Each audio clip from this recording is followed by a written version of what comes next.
This course comes to you from ShieldGuardia. We build security software, and we train the people who run it. This is SOC Analyst for complete beginners. Episode 4. Today we fix the single most common mistake new analysts make.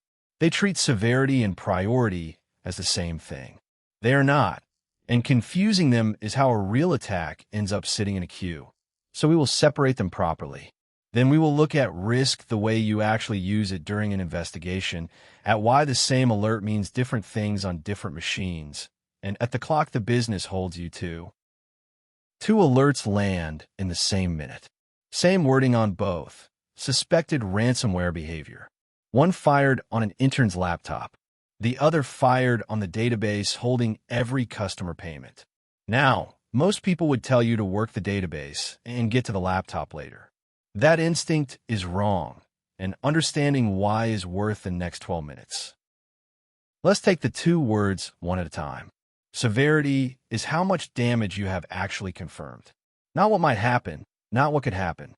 What you can prove right now, based on which machine was hit, what data sits on it, and how far the activity is spread.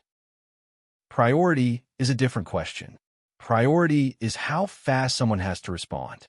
And priority is the one that starts the SLA clock, which is the deadline the business holds the team to. Notice that you set priority early, when you still know very little, which is exactly why it often does not match the severity. So look at the 2 machines again. On the payments database, the severity is S1 because customer money lives there. On the intern's laptop, the severity is S3 because one laptop with no customer data is genuinely less damage. But both of them are P1. Both get worked immediately. Nobody yet knows how the attacker got onto that laptop, or whether they took the user's password, or whether they are already on a second machine. A laptop is very often the way in, so until you have proven the attacker went no further, unknown scope is itself a reason to move fast. Hold on to this one sentence. Severity answers how bad is it. Priority answers how fast do we move. A low severity alert can still be your most urgent ticket. That judgment you just made has a name, and it is risk. Risk is how much an alert matters, and you work it out from 2 questions every time something lands in your queue. The first question is likelihood. How likely is it that this is a real attack and that it works or spreads? This is not statistics about attacks in general. It is about the alert in front of you on this network today. So, a known exploit already firing against a live service pushes it up, and a blocked attempt against a machine you patched last month pushes it down. The second question is impact. If this is real, what does the business actually lose? Customer money, customer data, a service that has to stay online, or the bank standing with its regulator? So the same malware is not equal everywhere. Ask what sits on that machine, and ask what that machine can reach, because reach is part of impact. Here are 3 you will meet. A phishing email that one person reported without clicking is moderate likelihood and low impact. So you work it in the normal queue, but you still search the mail logs today. A known weakness being attacked on an internet-facing server is high on both, so it goes straight to the top, and you bring in the incident lead. And the third one is the one beginners get wrong. Malware on a low-value laptop. The confirmed impact is low because one unimportant machine is all you have proven. But the likelihood is high because it already ran and because a laptop is very often the first foothold. So you work it urgently anyway. Low confirmed impact does not mean low urgency. Now, impact keeps depending on which machine was hit, so the SOC writes that down in advance. It is called asset criticality, and it rates how much damage the business takes if one particular machine is compromised. Those ratings are agreed in daylight, because at 3 in the morning nobody has time to argue about which machine matters more. 3 things sit at the top, and they're worth knowing by name. A domain controller is the server that holds every employee account and decides who's allowed to log into what. So an attacker who owns it can make their own admin account and walk into anything.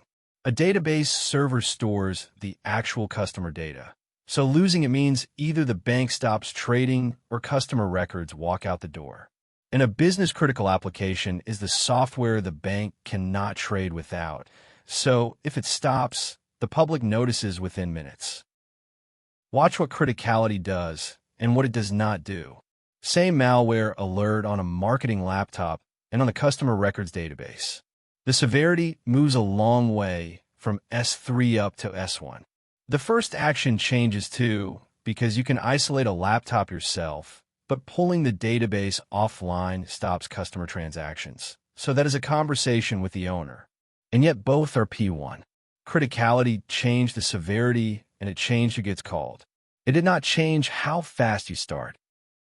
So here are the two scales side by side. Severity runs S1 to S4, from confirmed damage on critical systems down to something blocked before it touched anything. Priority runs P1 to P4, from respond right now down to pick it up tomorrow. Severity changes as your investigation proves things. Priority is set early, and it is the only one that sets the clock. Three shapes come up again and again. The laptop case you already know, where severity is S3 and priority is still P1. Then the reverse, an alert on a critical banking server that looks like your own vulnerability scanner. If it were real, the severity would be top, but the evidence says it probably is not. So priority sits lower while you verify two things: that the source really is your scanner and that the server shows no follow-up activity. And third, confirmed ransomware encrypting several servers, where both go to the top, and this stops being a normal ticket. Now, run it yourself. The detection never changes. Click each of the four machines and watch both numbers. Payments database, S1 and P1. Domain controller, S1 and P1. The public web server, severity drops to S2, priority stays P1. An employee laptop, severity down to S3. Look at what just happened across those four. The severity fell from S1 all the way to S3 because the damage you can actually prove shrinks as the machine gets smaller. Now, look at the priority column. It never moved. All four are P1 because ransomware behavior anywhere means the scope is unknown. That gap between the two columns is the whole lesson. Which brings us to the clock. The SLA is a written promise about how quickly the team must respond, and the bank reports on whether it was met. It hangs off the priority only. A P1 gets picked up within 15 minutes at any hour of the night. A P4 can wait for the next working day. Severity tells you how bad the damage is, but it never sets that clock. Before you go, a quick word about the tools behind this course, built by our team at ShieldGuardia. Aegis is the security platform you saw today. It watches every machine, catches the attack, and cuts it off.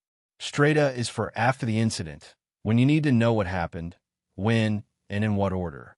And Assay is our bug bounty workspace, for finding your weaknesses before an attacker does. So you now carry two numbers instead of one. Severity for how bad it is, priority for how fast you move, and the sense to know when they disagree. Next episode, we get into what you actually do once you have decided something is urgent. The full course, with hands-on labs, is at Severity Education. See you on Shift.